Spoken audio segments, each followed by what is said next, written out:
Throughout my whole early teenagers and puberty, I had glowingly perfect skin. I was never the weird kid with acne and pimples, so I never felt insecure about my skin condition. Until the summer of 2022. I slowly started realizing that I had some small red spots on my face.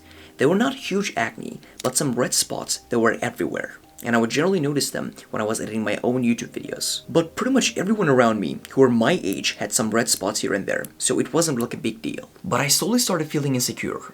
And that's why I went out and bought myself, for the first time in my life, a cleanser as well as a moisturizer. But nothing I used, no products helped at all. Whilst that was going on, my diet was like shit. I would eat out all the time, greasy and fatty food with a ton of sugar. And even though I was using all these products, my acne was getting worse. Now, I wasn't that normal teenager that had some red spots here and there. I had full-on acne that made me feel insecure about myself so much. But believe me, this is not even close to being the darkest part of the story. And at the time, I had long hair that I grew out for around a year. And I thought that a part of my acne was because of that, because I thought my face was not breathing properly because of all that hair. Fuck this. So I went and cut my long hair, like this. That is how insecure I was when it comes to my acne. After cutting my long hair, I realized that my long hair was the thing that was hiding my acne. Because when you have short hair, your face is just out there. So I felt instant regret. And that week, I took these random photos where my acne looked terrible. I knew I had to do something. So I booked an appointment with a urologist, right? Wait, no, it's not that story. So I booked my appointment with a dermatologist at a private hospital. It was a woman in her 40s, and this was literally the worst doctor/hospital experience in my entire life. And this is coming from a guy who went to the doctors once a month as a kid. Imagine the most masculine woman you can. Literally imagine that. This bitch was balding from stress. She was like, oh, acne, here's Accutane. Accutane is a very powerful medicine with a lot of dangerous side effects. You are literally not even allowed to stay in the sun or even go to the gym. It's that serious. It's generally the very, very last resort to acne if nothing works. This bitch was like, so you're gonna use Accutane? Wait. Can I actually exercise when I'm using this? She was like, no. I was like, then fuck no. I told her I was bulking at the time, so I was eating more food and protein. She said, you don't have to build more muscle, you look perfectly normal. Giant red flag, this So she gave me 2 creams. The first one was Accutane, but a much softer version, and I had to use this at night and sleep with it while it's on my face. And the other one was like a moisturizer with like a, I don't fucking remember, it's been 8 months. I'm showing you these, but do not use anything before you talk to a dermatologist, and do not take advice from feminists. So that night, I used the cream that she gave me for the first time, and the first 3 minutes were fine. But then, my skin started itching like I have never felt before. I couldn't stand still. I wanted to rip my face off, and I was supposed to sleep while that's on. No way in hell. I couldn't even last 10 minutes. In the meantime, my acne was getting worse, and nothing I did seemed to work. I felt so insecure that I would send a picture of my face that I would use for a thumbnail of my videos to my video editor, and he would clean up my spots in Photoshop. But I would always tell him, don't clean up my face completely because I don't want people to realize that I'm actually Photoshopping my face so that it looks like with less acne. Something else that made me feel very insecure was actually taking photos with my girlfriend. My girlfriend has perfect skin, literally perfect skin. And when we're taking pictures together, for example, her skin looks like glowing and nice, but mine? Like there's a fucking battle on my skin. And like the contrast between us is very, very, very obvious. Then we jump to February 2023. In addition to acne on my skin, I started having this very intense redness mostly on my cheeks. It felt like my skin was incredibly dry, and if I tried opening my mouth like this, my skin couldn't stretch. So I had a lot of difficulties while eating because I literally couldn't open my mouth fully. And then the glory day. Guy needs to shave his head before he's 30 years old. Don't rely on any of this, okay? That's what so many guys are doing. Just grab a razor blade or a shaver, all the way over, all the way around, okay? It will help you so much on your journey to self-improvement. I took first man's advice and shaved my head bald. It was a ballsy move. And even though I looked ugly as fuck when I was bald, the truth is, 6 months later, sitting here, I feel proud. Being bald whilst having extreme acne taught me a lot about myself. But having no hair on my head made my acne completely visible to the public.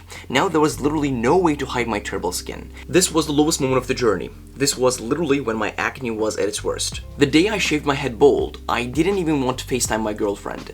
because that day I realized how actually terrible my acne was, even though she was incredibly supportive throughout the whole process. I had to change my situation because I didn't even want to go out to public with my bald head and extreme acne. I decided that I was ready to do anything that could change my situation at 11 p.m. on a random February night. I opened my laptop, I went onto YouTube and started researching how to get rid of acne.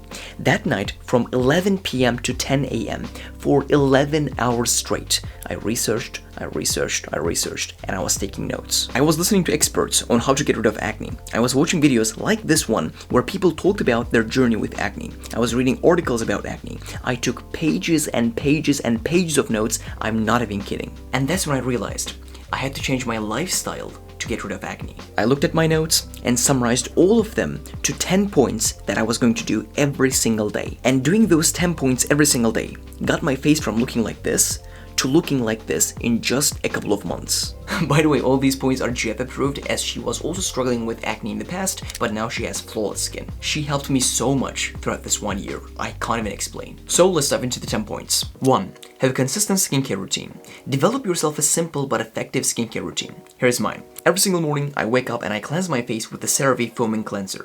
And then I put the ordinary niacinamide 10%, zinc 1% on. I wait like a minute so it settles on my skin, and then I use a basic CeraVe moisturizer. 2. Avoid sugar at all costs. Sugar is literally your worst enemy when it comes to acne. There's a big science behind this, but it's about your hormones basically. But trust me, you want to stay away from sugar as much as possible. That means no desserts, no ice cream, no milkshakes, no chocolate bars, no sugar cereals, nothing. If you have that urge to eat something that's like sweet, then you have fruits. 3. Eat more fruits and vegetables. One of the main reasons why you have acne is that you have a shitty diet that lacks all type of nutrients. The standard American diet will obviously cause more acne and breakouts. Eat whole foods, great protein sources, as well as healthy fats, and make eating fruits a part of your daily routine and start enjoying eating vegetables. 4. Drink more water. Your body has to be hydrated to fight acne. This step is not just for acne, but it's so also crucial for your overall health. Your pee needs to be as close to transparent as possible. If your pee looks like literally water, no color, that is amazing. But if it's even a little yellow, then you have to drink more water. 5. Constantly keep your face cleansed and moisturized. Get yourself a proper cleanser as well as a moisturizer. I use CeraVe, they have good and cheap products. Every time you finish your workout, every time you come back to home, every day before you go to sleep, just cleanse your face with your cleanser and get the dirt and bacteria out of it, and then moisturize it to keep it smooth and healthy. Always keep your face moist, because that is the environment your face needs to fight off the acne. 6. Whatever happens to your face, do not touch it. Your skin is always going to be worse after you touch it. I know you want to itch it, I know you want to pop that pimple, but that's only going to leave scars on your face. There is literally no scenario where touching your face is going to be beneficial to you. 7. Consume the following foods. Green tea, it makes your inflammation go away. Consume avocados, cucumbers, apples, carrots, salmon, and all things that nature. And stay away from lactose, because milk and milk products are very, very bad for your acne. The adult body cannot really process lactose very well, and this might be the very reason why you have acne. 8. Change up your towels as well as your pillowcases quite often. Use a towel that is specifically for your face that nobody else can use. I'm not talking about the family towel that your brother uses after he poops. And change that towel as well as your pillowcases very, very regularly. And if you don't have like enough pillowcases to change it, you can simply use a t-shirt. 9. Stop eating out and start cooking at home. Every time you eat out, you are always eating something that is probably unhealthier than something that you can cook simply at home. Because unhealthy fats and oils are just like sugar and lactose, your biggest enemies when it comes to acne. Don't eat out, save that money, and learn how to cook and actually cook something healthy for yourself, and you see that your face is going to clean up massively. 10. Realize that it's gonna take time and trust the process. I know you're feeling horrible when it comes to your face, because I did too. I wanted to literally rip it out. But if you stay patient and keep doing the right things, there is light at the end of the tunnel. My friend, I know how you're feeling. Acne might make you feel like you are not worthy enough. And because of that, like you might not even want to go out and socialize with people. But please know that your worth is not determined by something that's hopefully going to be solved in a couple of months if you stay patient. You are much more than that. Live your life despite having acne and not wanting to show your face to other people. It does not matter. You might not feel like it, but it does not matter. Keep hitting the gym, keep building your business, keep studying, and also implement the 10 points I just told you. I promise you, from the bottom of my heart, everything is going to be fine. I love you, I support you, keep crushing it.